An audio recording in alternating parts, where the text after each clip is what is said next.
So'zla. Nima deydiganimni bilasan-ku? Sen o'zingning yolg'onchi ekanligingni isbotlamasan-mu? Men obdan bilaman. Sana nima bo'ldi?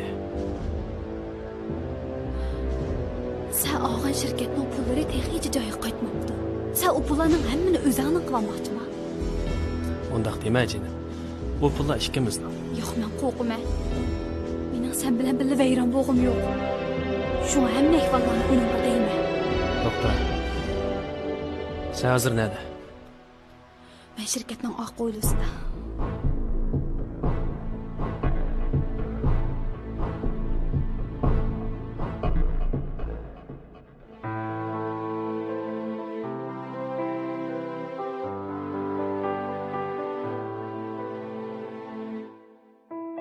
Yaxshimi? Sen nada? Men sirtda hozir. Sana deydigan azroq gap bordi. Hozir shirkatning oq qo'ylisiga kelalamsa? Telefonni degna bo'lmasa. Amaliyotda o'tgangi shirkatning hisobotidagi pullarning kimning olganligini men bilaman. Nima? U kim? U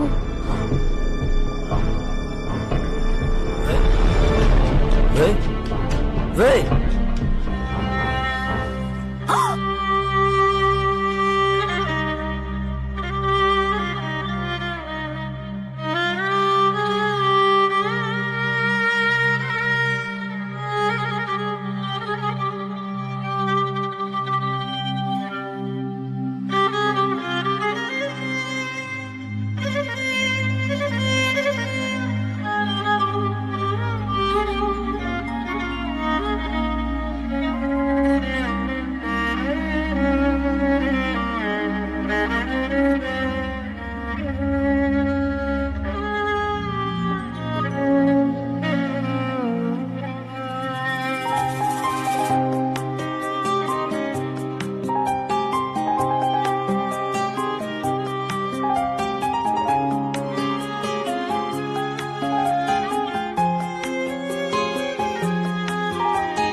Gözlerimden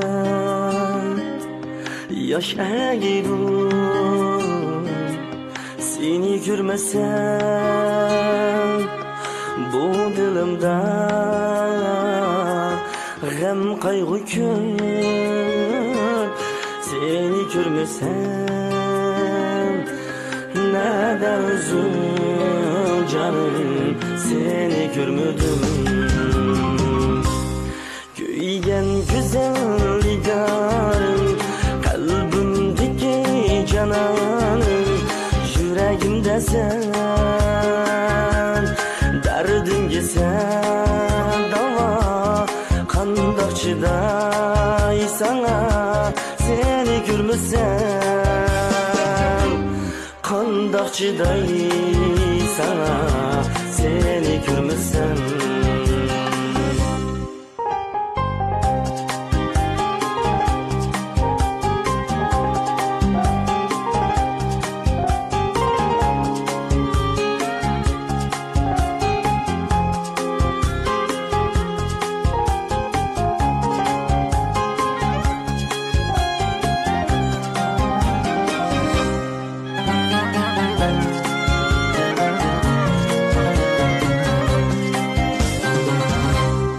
Dil hicranda suldi, til pinhanda tutuldi. Seni görmesem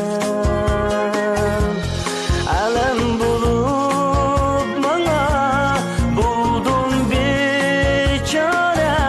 Seni görmesem jiraktasın, hicrandan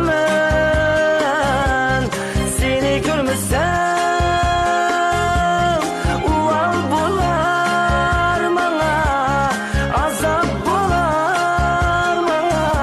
Seni görmesem,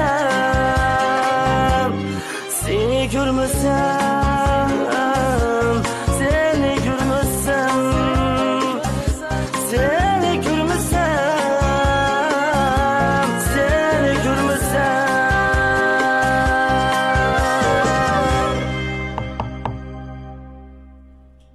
sen Bamitan? Ha, kela o'tira. Azroq bir ishini izlab kirgan seni. O'tirib ranglashamiz. O'tira. Ha, nima ishda?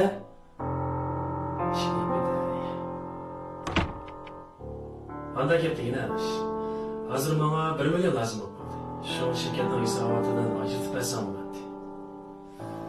Sen nima deyapsan?